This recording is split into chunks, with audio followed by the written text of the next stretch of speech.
So here's where I left off converting my Surly 1x1 into a gravel bike.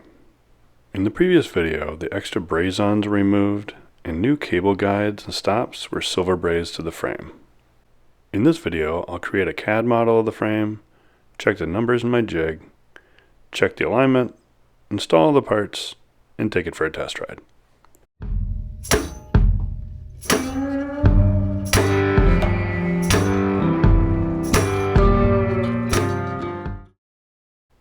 Before I start installing parts, I want to create a CAD model of the frame and verify the measurements with the jig. This is one of my favorite frames, so if anything ever happened to it, I want to be able to recreate it.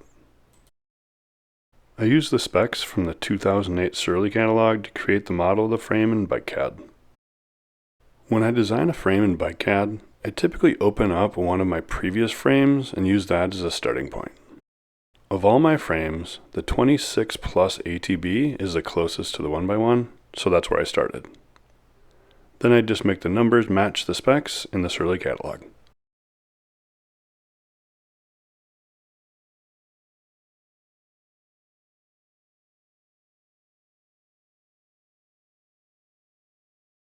I'm not particularly good at BikeCAD, and there are a lot of features that I don't even touch, but for the most part, I can make it do what I need it to do.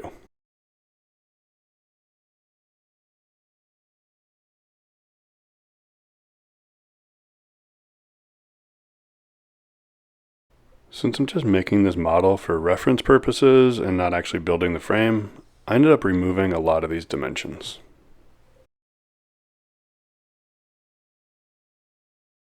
I also want to make a BikeCAD model of just the frame, so I removed all the parts, including the fork.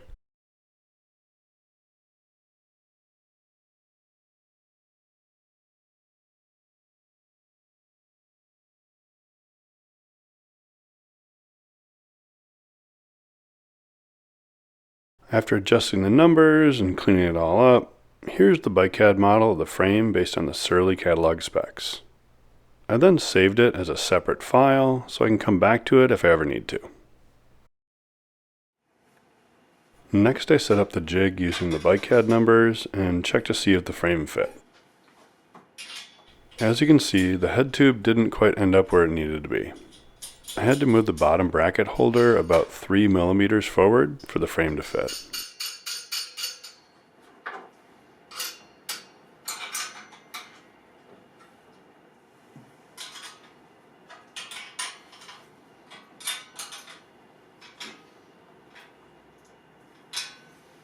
The rear dropout holder also had to move a few millimeters.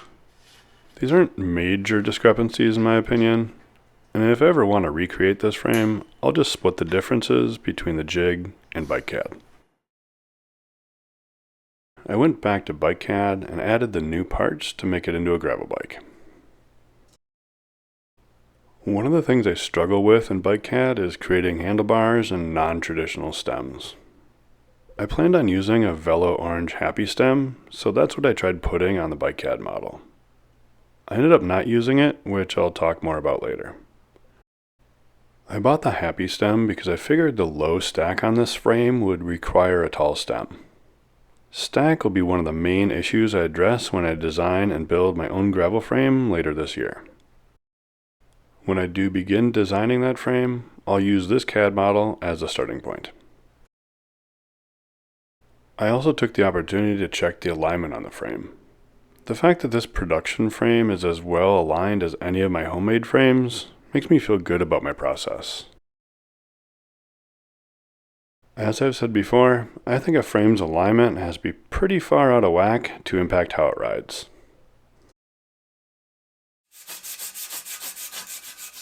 Once all that was done, I spent a little time cleaning up the new brazons. I'll do more cleanup before I paint the frame, but this is good enough for now.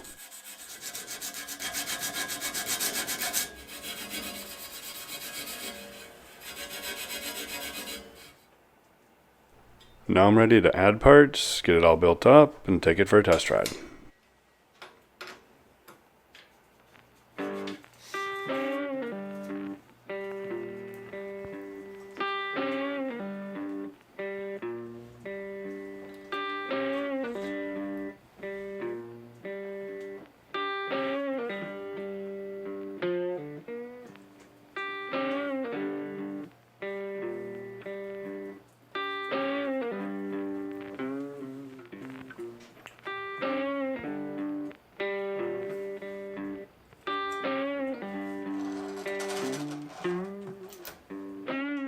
This is just a cheap Amazon headset press. It's not that great, but it's better than threaded rod and a bunch of washers.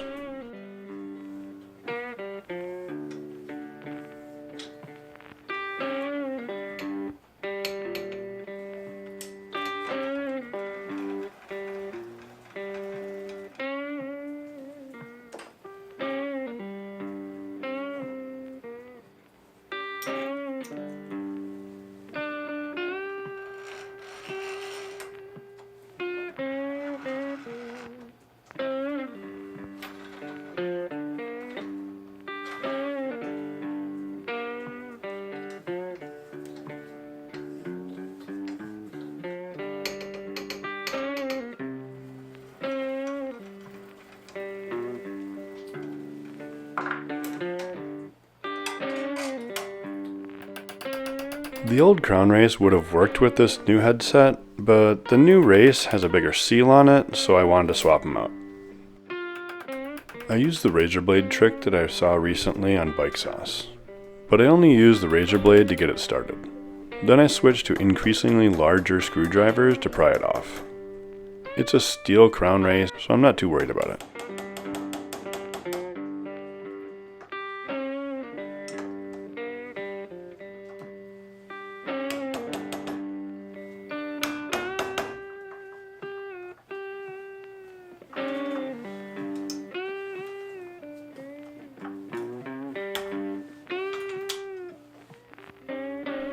Some of you may have noticed the beer can in the background. Minneapolis is not only the home to Surly Bikes, but it's also home to Surly Brewing, two completely different companies.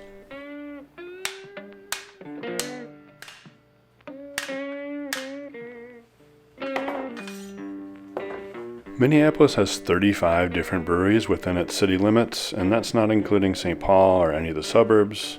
And Surly is one of the first breweries to really make it big in town.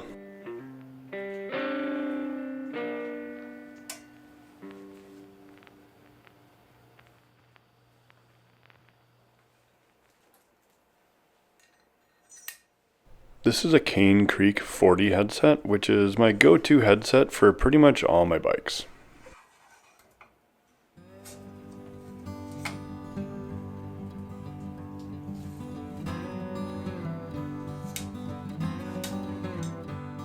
And here's the Velo Orange Happy Stem. I really like it. It's a cool stem. It's different. But because I have such a long steer already on this fork, I don't really need the extra height from the Happy Stem.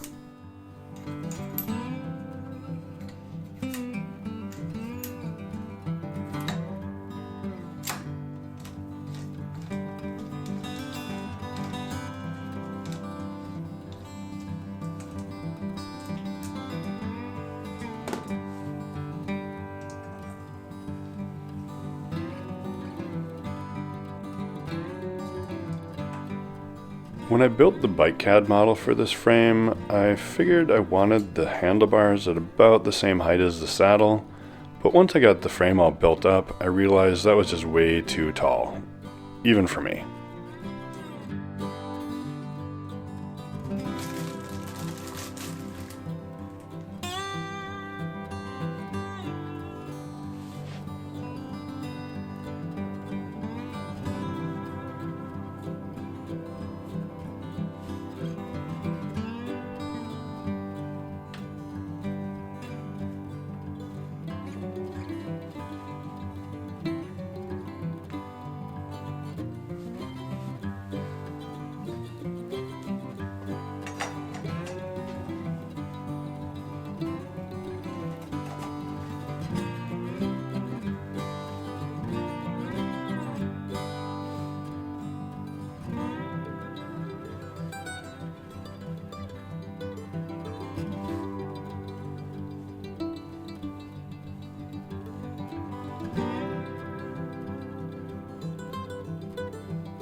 I decided to use these Wellgo pedals. They have SPD clipless on one side and a nice big platform with some decent pins on the other. I like having the option of clipless, but oftentimes I'll just be riding this bike in normal shoes or maybe winter boots if it's cold, so I want the option of having a platform too, and I don't want to switch pedals every time.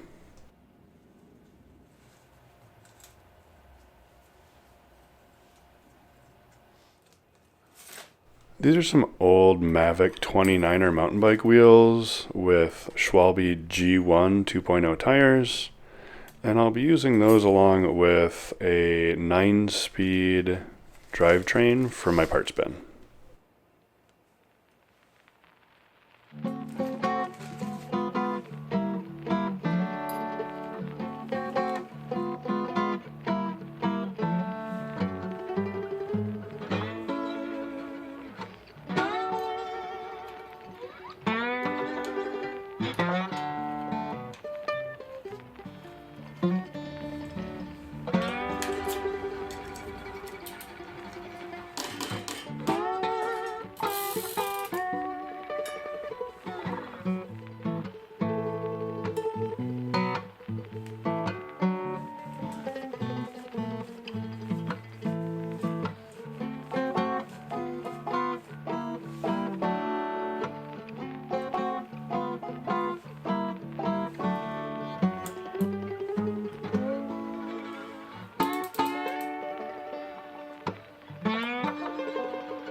Another reason I switched to a shorter stem was that the brake housing that was currently on the handlebars was too short.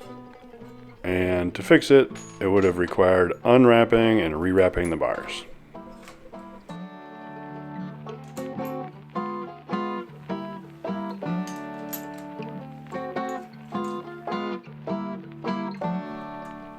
Like I said earlier, the Velo Orange Happy Stem is a really cool stem, but in this situation, this 30-degree Ritchie is a much better fit.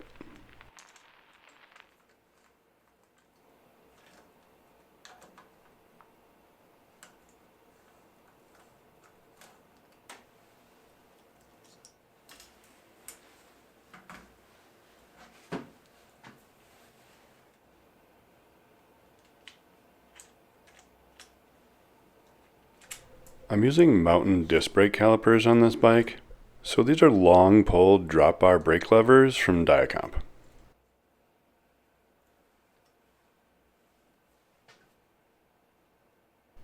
I'm also using a 1x9 mountain drivetrain on this bike, so you can see I have a Paul Thummy mount with a Shimano bar end 9-speed shifter mounted to the tops of the handlebars.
So at this point, after running all the cables and setting up the brakes, I realized I had the wrong adapters for the calipers.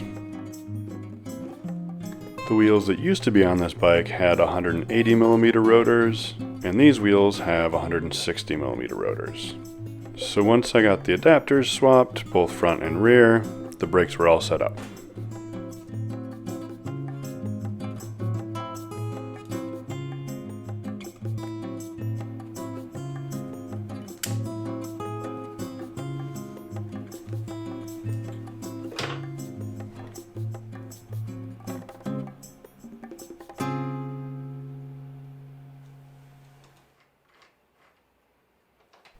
And once the saddle's on, all the parts are installed.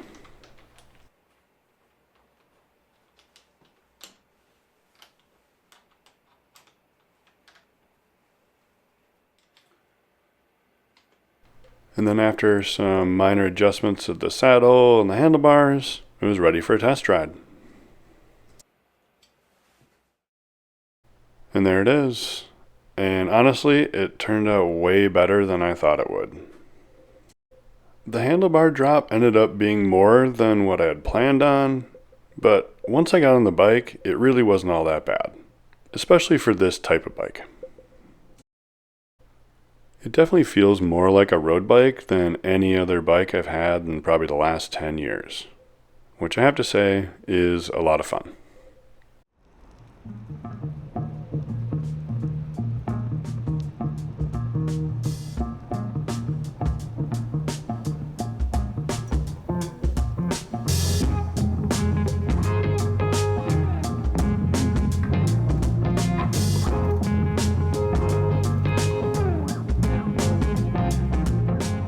I'm not exactly sure how this project will end.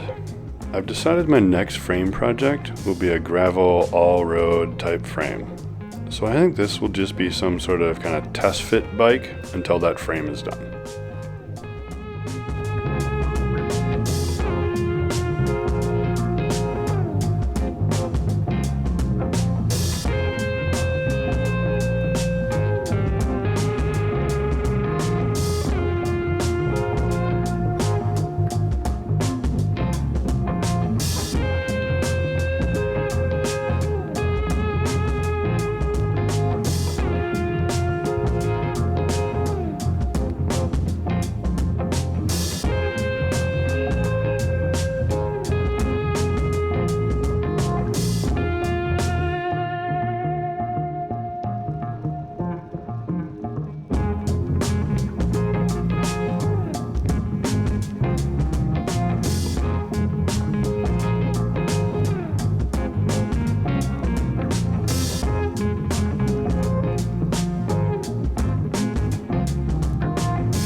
If you want to see where this project ends up, or if you're interested in my future projects, be sure and hit the like and subscribe buttons so you'll see the next video when it's published.